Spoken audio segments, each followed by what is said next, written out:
Tengo 61 años. He estado casada con el mismo hombre durante casi 4 décadas. Y hasta hace poco, creo que lo tenía todo resuelto. El amor, la lealtad, la vida. No era de las que perseguían la emoción o provocaban drama. Me gustaban las cosas simples, predecibles. Pero a veces la vida se te acerca sigilosamente por detrás, te pone una mano en el hombro y te susurra: «Todavía no». Nunca pensé que algo así pudiera pasarme a mí. Por favor, no cometas el mismo error que yo cometí. Todo comenzó en una nublada tarde de martes. Acababa de terminar de ayudar con la preparación del almuerzo de jubilación en la empresa de mi marido. Él me había pedido si podía echar una mano porque estaban cortos de personal, y a mí siempre me había gustado ser útil. La oficina bullía con esa extraña mezcla de celebración y silenciosa tristeza. Globos, bandejas de fruta y sidra barata con gas. Gente haciendo conversación trivial como si fuera su trabajo. No conocía a muchos de ellos, pero sonreí de todos modos. Eso es lo que se hace.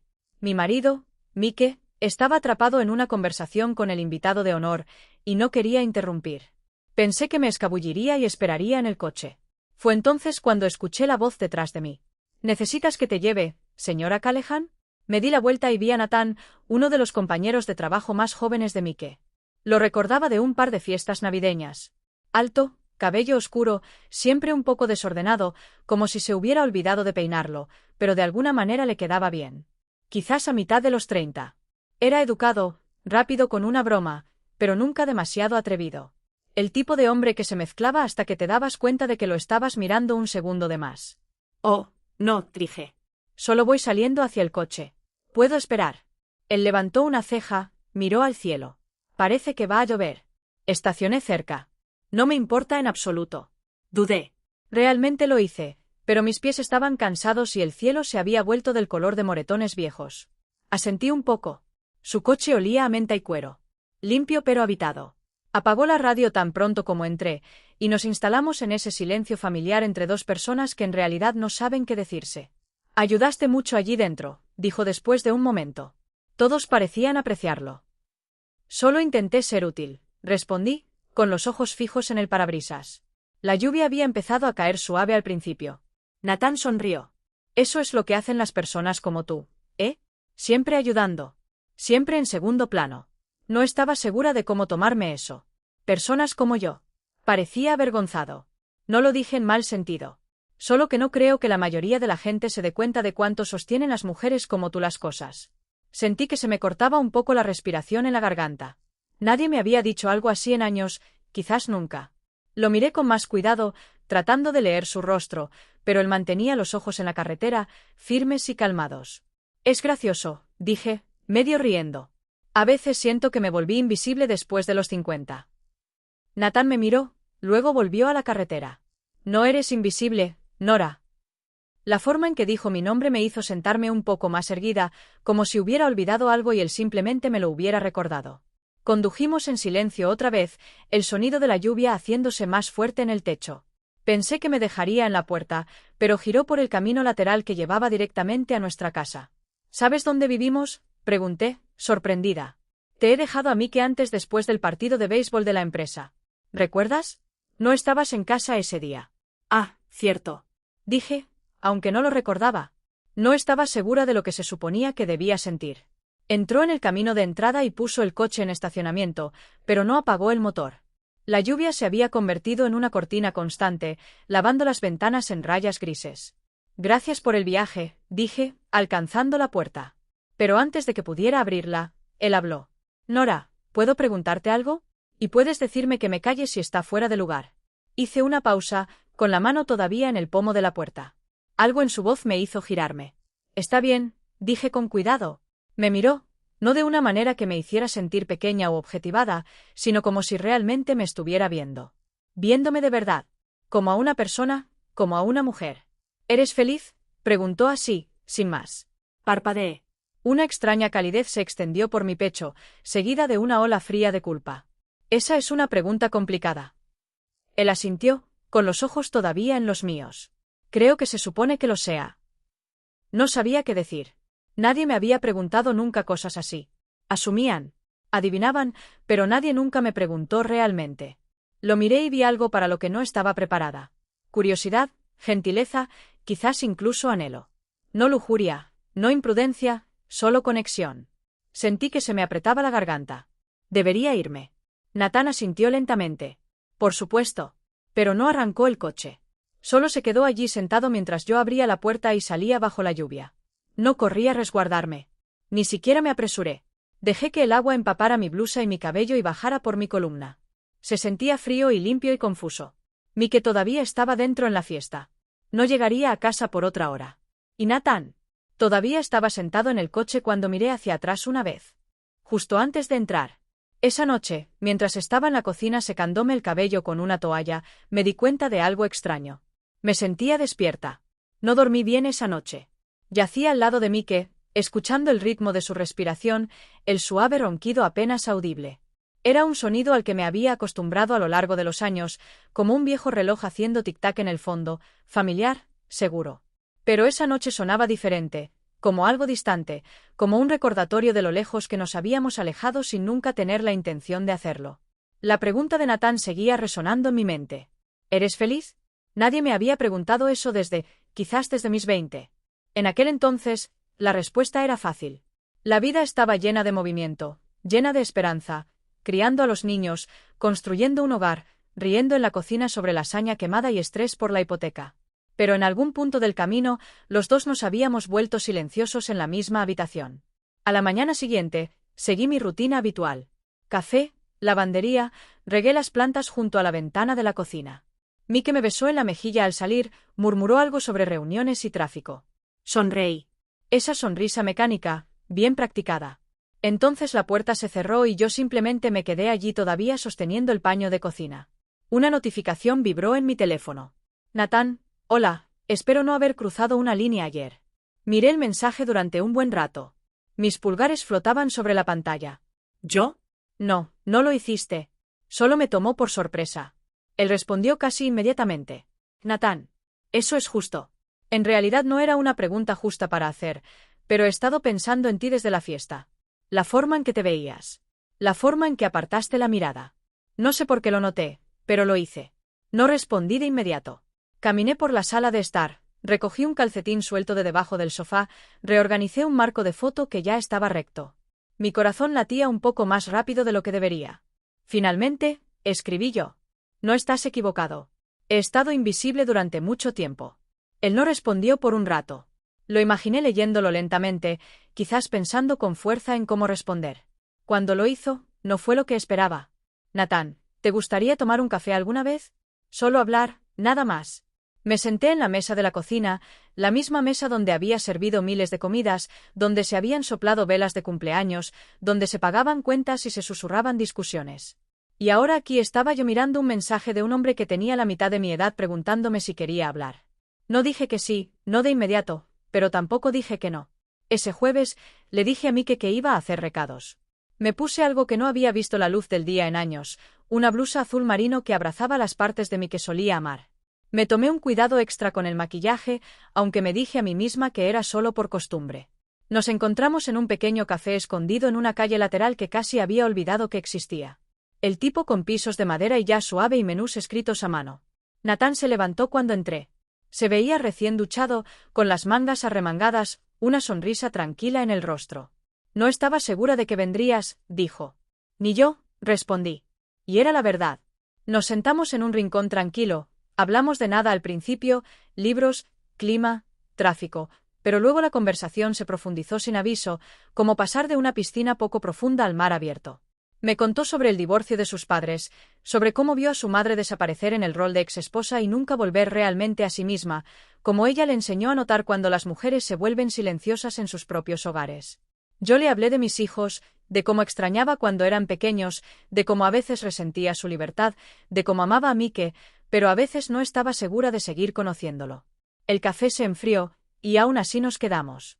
En un momento, alcancé mi taza y nuestros dedos se rozaron. Me congelé. Él también. Esa chispa, diminuta pero innegable, destelló entre nosotros. Retiré mi mano.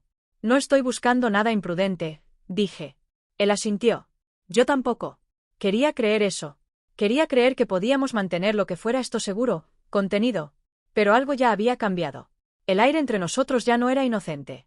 Cuando finalmente nos levantamos para irnos, él tocó mi codo suavemente. Gracias por decir que sí, dijo. Conduje a casa con las ventanas abiertas, dejando que el viento enredara mi cabello. Y al entrar en el camino de entrada, me sorprendí sonriendo. No por lo que había sucedido, sino por lo que podría suceder. Los días que siguieron fueron tranquilos por fuera, pero ruidosos dentro de mi cabeza. Mike no notó nada diferente, o si lo hizo, no dijo una palabra. Todavía cenábamos a las 7, todavía veíamos nuestros programas por la noche. Pero yo seguía pensando en ese momento en el café, en la mano de Nathan rozando la mía, en la forma en que sus ojos se quedaban conmigo cuando hablaba. No coqueta, no dramática, solo presente, como si me viera como alguien digno de ser escuchado. Me asustaba cuánto significaba eso. Traté de sacudírmelo, traté de hornear, de jardinería, cualquier cosa para llenar las horas. Pero tarde en la noche, cuando la casa se quedaba quieta y yo me sentaba sola en la sala con solo la lámpara encendida, me encontraba reproduciendo nuestras conversaciones. No las palabras, realmente, sino la sensación de ellas, como si hubiera cruzado una puerta que no sabía que estaba allí. La siguiente vez que Nathan me escribió, no dudé. Nathan, encontré este lugar junto al lago. Tranquilo, pacífico. ¿Quieres ir a dar un paseo? ¿Yo? ¿A qué hora? Era una tarde de domingo, el tipo de día que podía ir de cualquier manera, perezoso o pesado. Me puse un suéter y jeans, cómodos, no intencionales. Al menos eso es lo que me dije a mí misma. Él ya estaba allí cuando llegué, apoyado contra el capó de su coche, con las manos en los bolsillos. El viento era ligero, el cielo de ese azul gris pálido que hace que todo se sienta más suave. Caminamos en silencio al principio. Los pájaros cantaban a lo lejos. Las hojas crujían bajo los pies. El camino curvaba a lo largo del borde del agua, y podía oler pino y algo dulce en la brisa. ¿Alguna vez te preguntas, dijo, cómo sería tu vida si hubieras tomado solo una decisión diferente? Lo miré. ¿Cuál? Cualquiera de ellas. Una oportunidad perdida. Una conversación que nunca tuviste. Me detuve. ¿Por qué me preguntas esto? Se volvió para mirarme. Porque te veo pensando en ello cada vez que hablamos. Mi garganta se sentía apretada, no de enojo, sino de algo más profundo, una mezcla de duelo y anhelo. No vine aquí a hacer nada malo, susurré. No quiero traicionar a nadie. No lo has hecho, dijo suavemente. Todavía no. El viento se levantó un poco. Un mechón suelto de mi cabello sopló sobre mi rostro, y antes de que pudiera arreglarlo, él extendió la mano y lo colocó detrás de mi oreja. Fue un gesto tan simple. Y sin embargo mi cuerpo respondió como si hubiera estado esperando ser tocado durante años. Di un paso atrás. Estoy casada, dije, casi para recordármelo a mí misma. Lo sé, respondió. No eres tan joven, contestó. Una sonrisa triste tirando de sus labios. Y tú no eres vieja. Estás más viva que cualquiera que conozca. No sabía qué hacer con eso. Nos sentamos en un banco con vista al lago. El sol había empezado a bajar, lanzando oro sobre el agua. ¿Por qué yo?, pregunté finalmente. Nathan se inclinó hacia adelante, con los codos en las rodillas. Porque cargas el silencio como si fuera algo que te ganaste. Porque te ríes con los ojos antes que con la boca. Porque la primera vez que te vi, parecías estar sosteniendo el mundo unido con hilo y una sonrisa cansada. Cerré los ojos. Nadie me había dicho nunca nada parecido. No en toda una vida. No nos besamos. Ni siquiera nos tocamos de nuevo. Pero algo no dicho pasó entre nosotros en ese banco. Algo irreversible. Cuando llegué a casa esa noche, Mike estaba viendo un partido, con una cerveza en la mano. Apenas levantó la vista. Hola, cariño, ¿todo bien? Sí, dije en voz baja. Solo necesitaba un poco de aire fresco. Él asintió, con los ojos ya de vuelta en la pantalla. Y yo me quedé allí en la puerta durante mucho tiempo preguntándome cómo el amor podía desvanecerse tan suavemente que ni siquiera te dabas cuenta de que se había ido hasta que alguien aparecía y te hacía sentirlo de nuevo. La semana siguiente se sintió como estar al borde de algo que no podía nombrar. Me movía a través de mis rutinas. Lavandería, llamadas telefónicas con los niños, cocinar la cena como siempre. Pero mi mente seguía volviendo a ese banco junto al lago, al silencio entre Nathan y yo que de alguna manera había dicho más que las palabras nunca podrían. No habíamos hecho planes para vernos de nuevo. Pero lo sentía en todas partes, en la brisa de mis caminatas matutinas, en el dolor que no sabía que había estado cargando durante años. Empecé a notar cosas sobre Mike. La forma en que masticaba su comida con los ojos fijos en la televisión. La forma en que nunca preguntaba cómo había sido mi día. Y la forma en que yo había dejado de esperar que lo hiciera. No era enojo lo que sentía. Era distancia. Distancia tranquila y educada construida con el tiempo. Capa sobre capa de cosas no dichas. 3 días después, Me encontré con Natán en el supermercado. De todos los lugares. Estaba en el pasillo de los productos revisando un tomate para ver si estaba maduro cuando escuché su voz detrás de mí. Todavía los mejores ojos en la habitación. Me di la vuelta demasiado rápido, con el corazón latiendo como si me hubieran atrapado haciendo algo malo, pero él no estaba sonriendo ni bromeando, solo mirándome suavemente, esperando. Natán, respiré. Me asustaste. No fue mi intención. Bajó la mirada a la canasta en su mano. No estaba seguro de volver a verte. Dudé. Yo tampoco estaba segura. Hubo una pausa. La tienda zumbaba a nuestro alrededor. Carritos de compras rodando. Música suave sonando. Una anciana preguntando dónde estaban los huevos. Él se aclaró la garganta. Pienso en ti. Sentí las palabras como una presión en el pecho. Sé que esto no es sostenible. Dije esto entre nosotros, no puede ir a donde quiere ir. Lo sé, dijo en voz baja. Pero eso no significa que no fuera real. Nos quedamos allí durante un largo momento, ninguno de los dos sabiendo qué hacer a continuación. Entonces finalmente asentí. Acompáñame al coche. Fuera el aire olía a lluvia otra vez. No hablamos mientras caminábamos. Solo nos movimos juntos al paso como siempre lo habíamos hecho. En mi coche, me detuve y me volví hacia él. No puedo ser alguien que miente, Natán. Ni a él, ni a mí misma. No quiero que lo seas, dijo. Pero necesitaba que supieras. Despertaste algo en mí. Algo que no sabía que podía sentir de nuevo. Las lágrimas llegaron antes de que pudiera detenerlas. Suaves, casi de disculpa. Tú hiciste lo mismo por mí, susurré. Él dio un paso adelante y por primera vez nos abrazamos. Sin urgencia, sin calor, solo cercanía. Sus brazos a mi alrededor, mi mejilla contra su hombro, el dolor silencioso de dejar ir. Luego se apartó. Adiós, Nora. Adiós. Y así, se estaba alejando caminando. Me senté en el coche durante un rato antes de arrancar el motor. Vi las luces traseras de su coche desvanecerse en el estacionamiento. No lloré de nuevo. Solo me senté con la verdad. Cuando llegué a casa, encontré a Mike en el patio trasero jugueteando con la parrilla. El aroma de carbón y líquido para encendedor flotaba en el aire. Hola, dijo, limpiándose las manos. Estaba pensando que podríamos hacer hamburguesas esta noche, como en los viejos tiempos. Asentí. Eso suena bien. Me miró un poco más de lo habitual. ¿Estás bien? Y por primera vez en mucho tiempo, dije la verdad. No estoy segura, dije. Pero quiero estarlo. Nos quedamos allí en silencio mientras el cielo se volvía naranja sobre nosotros. No fue un cierre. No realmente. No fue un final ni un comienzo. Fue un momento. Y a veces los momentos son todo lo que obtenemos. Pero son suficientes para despertarnos, para recordarnos que todavía estamos aquí, todavía capaces de sentir, de elegir, de cambiar. Incluso después de todo esto.